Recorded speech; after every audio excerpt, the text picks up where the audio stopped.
Alrighty, our next team to talk about is the LA Rams. And in my opinion, this is a very dangerous team, especially in what I consider to be a wide open NFC conference. Again, I know I'm a Giants fan. No disrespect to the Philadelphia Eagles. They deserve to be considered, again, the favorite to win the NFC this season. But it's really hard to repeat, right? We've seen that from some of the greatest teams in the NFL, Patriots, Chiefs in the past few decades. And now the Eagles have a giant bullseye on their back again, and a lot of teams in the NFC are getting better. This particular team, with Sean McVay and Matthew Stafford, who have already won a Super Bowl together, is, I believe, poised to surprise people again this season. There are still some areas of improvement, perhaps. And we'll get to that in our team preview here. But again, when you have that tandem of a coach who knows how to win, who's been to the Super Bowl multiple times, now won a Super Bowl, who wanted this quarterback and Matthew Stafford to come over, and the marriage instantly was productive, right? Successful, symbiotic. You've used that word a lot in these team previews. It matters. It's something we look at that I don't hear a lot of other handicappers talking about is relationships within the team and how that affects the dynamic of the team. And there's no more important dynamic than quarterback and coach. The Rams have two of the best in the NFL today, tomorrow, yesterday. This is a really good combo. It's a professional outfit, an organization. And I believe for a few reasons, they are in a very good spot once again. I do think San Francisco is going to be better this year. Something to talk about in a little bit here. But all right, let's talk about 2024, what they did last season, and just reflect on how it all ended. I'll get to that in a little bit too. Average offensive numbers across the board on offense, except for fourth down, where they apparently thrived. 65.38% conversion rate on fourth down last season. But they're one of the worst running teams. Now, Kyron Williams came alive more towards the end of the season, so some of those stats changed. He was healthier, but they need more consistency from the run game for sure. I think it helps that they're going to have three of the best run blocking offensive linemen in the NFL. PFF, anyway, grades them very high. We saw a lot of that last season, again, more towards the end of the season. So I do expect a much better result or productive component to their run game, at least in a more consistent way. Stafford was well protected last season. Very much limits his interceptions. Just a a great quarterback.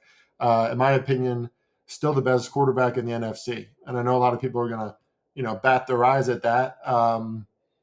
But you look at someone like Jalen Hurts, who it just doesn't have to do very much, right? The Eagles are 32nd. That's dead last in the NFL in pass percentage last season, right?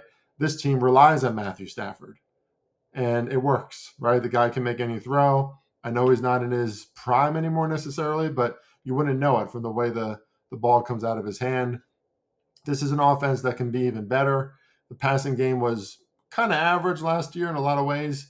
But again, as long as Stafford can keep healthy, remain healthy for this team, which we know coming into the season, that didn't necessarily look like it was going to be the case. He looks good now.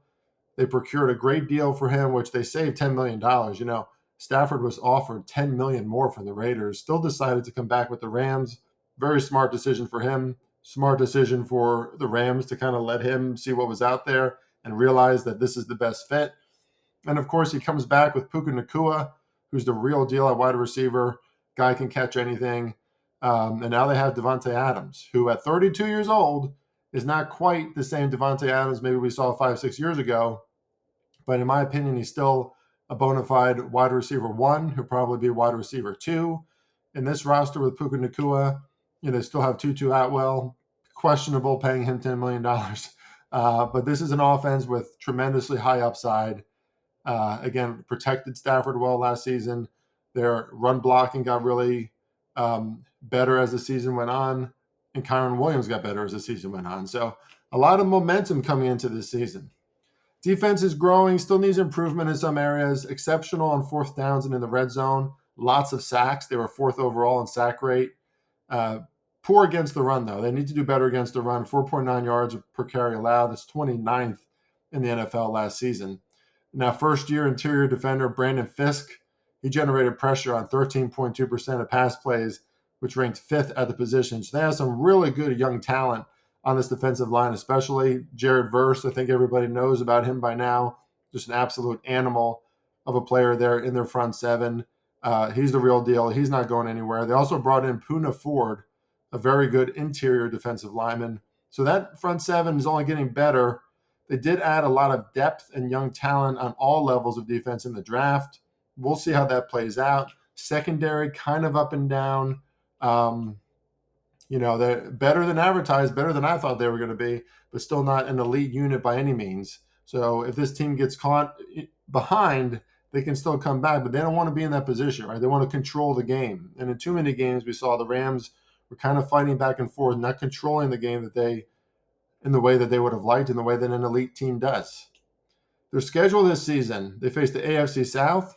That's great for them. The NFC South, that's pretty great for them. And then they got the Lions, Philly, and Baltimore as kind of those outlier games outside of their division and their inter and intra-conference opponents. Nothing easy there about the Lions, Eagles, and Ravens. But when you face the AFC and NFC South, you're in a very good position. Of course, the NFC West is very tough. I do think that the 49ers are going to come roaring back this season. We'll get to that more in the San Francisco 49ers team preview. But other than that, I do think actually that Arizona is going to be improved too. So this, by no means, is this an easy schedule overall for the Rams just because of the division that they're in. But medium schedule is what I would rate it.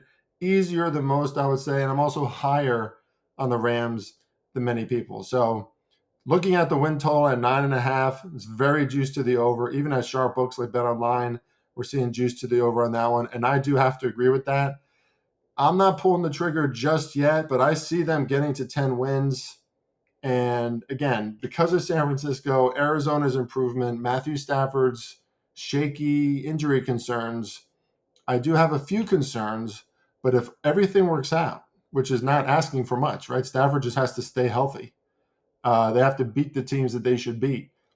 There's an easy path to 10 wins here. And I think that's why we're seeing the chalk on that side of their win total to the over 9.5. Otherwise, I just have to say this.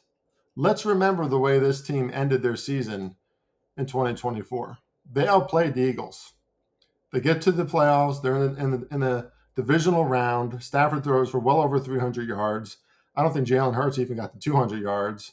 The Rams, more first downs, more yards, but 2 turnovers, right? And the turnovers really killed them.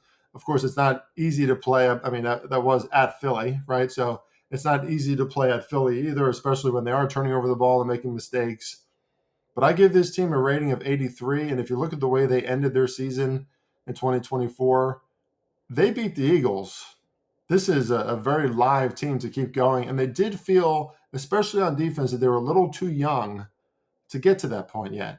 But now, in the next season as a team, more chemistry, more growth from players like Jared Verse, more growth from their secondary, which has certainly showed signs, especially towards the end of games, especially like we said in fourth down and on the red zone, at stymieing drives of their opponents, which can only happen when you are well coached and when you're a unit as a team, right? You see defenses buckle all the time at the end of games because maybe the talent's there, but there's miscommunication on the field, right? Maybe the right players aren't out on the field. They're not communicating correctly. This is a well-coached defense that will grow, in my opinion. And they were almost in the NFC Championship last season. I mean, that was a 6-point Philly win at home, and Philly got outplayed for most of that game. I rate them as 83 with an asterisk. Very dangerous team. Strong lean to the over, and I might just make it an official play before the start of the season next Thursday. Very, very interesting team to watch. Keep your eye on the LA Rams, especially in a wide open NFC. On to the next, which will be the Minnesota Vikings.